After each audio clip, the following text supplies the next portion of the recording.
us, we come together once in a year to do our annual general meeting. Now, the essence of doing that is to bring together all the members of the association, all the banks who are represented by the chairman of their boards, the managing directors of the banks. So we are all converging in one place to look at how far have we gone, what are the developments, what are the challenges, what are the successes of the association, and this is what we've achieved. And it's a period for them as the Congress to now measure the mandate they have given us, we the elected officers. How far, to what level have we delivered? Have we succeeded? Have we delivered the promises we have made? And this is why we are here. Well, by the grace of God, I believe everything we do, we give glory to Almighty God. It's a factor of so many things. Yes, our banks are growing. In fact, today, if you have listened to us, we have awarded one of us, Parallels Microfinance Bank then, who has transmitted, has grown and has transmitted into a full-fledged commercial bank. So that is a great achievement. For Microfinance Bank, where you have 20 million, 100 million, and 2 billion as minimum share capital, to a full-fledged commercial bank that has 25 billion as minimum share capital. So it's a great plus for us as one of us have achieved that milestone. And like we said, many more will follow that system. Right now we have about 10 licensed and national microfinance bank, and we are hoping that the transition will be from there, because they are at the top, they are the big boys in our sector, and as they are growing, they will outgrow the microfinance sector, and then they will jump into the commercial bank level. And it's a plus, but it's an achievement for the incoming president, who has worked with me for 2, 3, 4 different regimes at different levels. Okay? I believe he is well grounded. He knows the workings of the system, and I believe it will be a very seamless transition. And for your information, as the outgoing national president, I am still going to sit on the National Executive Council as an ex-official member. That is to ensure that seamless transition is achieved and maintained, so that if there are new things coming, at least an old hand that ran the association is on ground to continue to give advice. So that's it. What the take home is that they have come, they gave us the mandate, and from what I have seen, from what we have reached out, we have delivered on the mandate. They have applauded us, but like I said, there is still more to be done. And we will continue pushing until we reach higher heights. This AGM is our 12th AGM of the association. It's a gathering where all microfinance practitioners who run the microfinance banks in Nigeria come together to share ideas and to look at how well the association has done. And I can tell you that in terms of financial inclusion, in terms of access to finance for the downtrodden, for the active poor, for SMEs and micro businesses, microfinance banks have played a very huge role. So coming together at this AGM by microfinance banks to x-ray and look at how well the association has done is a very good one. So we do this every year, and we are glad that at least the results we are getting from regulators concerning this and this year is gladly to us.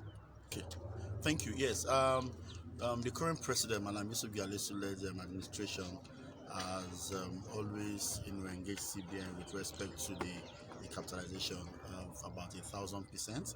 So we have done several positions. We have had several advocacy visits to people to tell them, to institutions, to to our regulators, women Nigerians, to let them understand that increasing capitalization by 1,000% may not spell good for the association.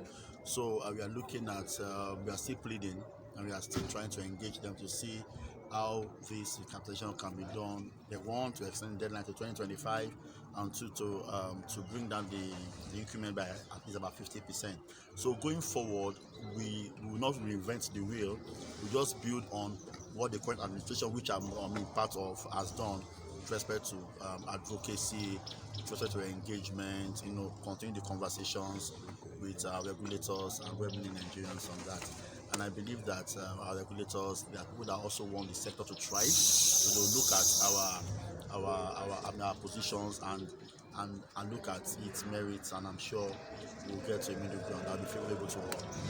The take-home of attendees should be that, yes, as we go about providing services to the poor, as we go about expanding the net to get people more financially included, as we go about, bringing financial services to the excluded, and helping micro businesses to grow, they should understand that there's an association that will always. Yeah, if you look at the theme of the seminar which we had before the AGM, that is the positioning in the event of after the capitalization, certainly you will see that we are taking a holistic approach to the industry, in particular the subsector, and it is much relevant. In fact, as you can see, as I mentioned during the election time, that it is about time for me to start retiring, but then realizing the challenges and the team that we're forming, actually doing the politics of the association, and I expect what my colleagues are expecting from me. That's why they voted me.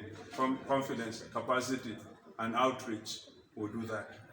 This award in recognition of the fact that LAPO is the most employer of labor in the microfinance subsector, with well over 7,000 staff in our employment, providing gainful employment for people like Nigerian, first of all.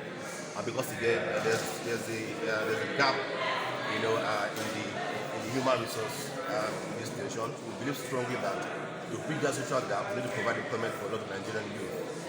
7,000 staff across the coast of Nigeria today. And this award by now is to recognize LAPO for being the leader in the subsector, providing employment opportunities to Nigeria.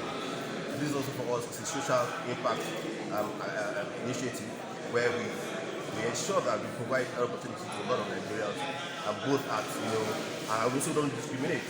Alright, so even we provide for those who have ND, OND, and even sometimes we go as far as college education and then even secondary school leavers. To ensure that we have be able to bridge that gap of unemployment in the country sustainably.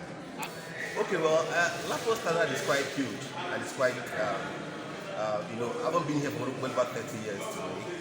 LAPO has been there, providing social and economic opportunities to Nigerians. What we will say is that the need to have more players in the industry is quite important, so that we can reach more persons with credit. But however, microfinance is way beyond just credit. There are other social aspects of microfinance that people should also need to look at. Areas of bridging the gaps around lack of education, lack of access to pretty much some other social amenities, such as even good food, nutrition, health. So we go beyond just providing credit to address one of the fundamental issues that are all nuances of poverty. Again, poverty is all of those things are indication of poverty. To say you don't have the ability to access healthcare, the ability to access education, the ability to access even nutrition are all indicators of poverty. To address poverty sustainably, you have been able to create programs and initiatives to deal with those nuances of poverty. Therefore, LAPO is taking the lead in the area of social impact activity in Nigeria, and we will advise other players who are coming to the microfinance sector to infuse this into their overall strategy of their businesses. Yeah, it's a significant. We have to meet and have an appraisal of activities in the last 1 year, which is what we're doing. And then, of course, trying to select a new executive into management of the association. Talking about the selection of the new executive. Well, of course, the issue is to look for a dynamic executive, because there are so many challenges facing the microfinance world, and I'm hoping that we'll be able to take on the challenges that the central government and other supervisory agencies. The economy is bad, so it is time. We have seen the performance. We've got a report, the audited financial report association. We've seen it, and we're going to vote in new executive, and that's we've done our own bit. Why it's important? Because microfinance sector is one sector that have been doing its best to make sure that the common man is being in Nigeria microfinance so that they'll be able to do their activities, whether it's farming, business. So the event of today is remarkable, pointing to the fact that this is a sector that needs to be analyzed. Actually, it's a very it's a concern because increment that is up to 1,000% definitely is out of place. And one key thing the regulator need to understand is many microfinance banks will not be able to meet up with that increment, resulting in closure of banks.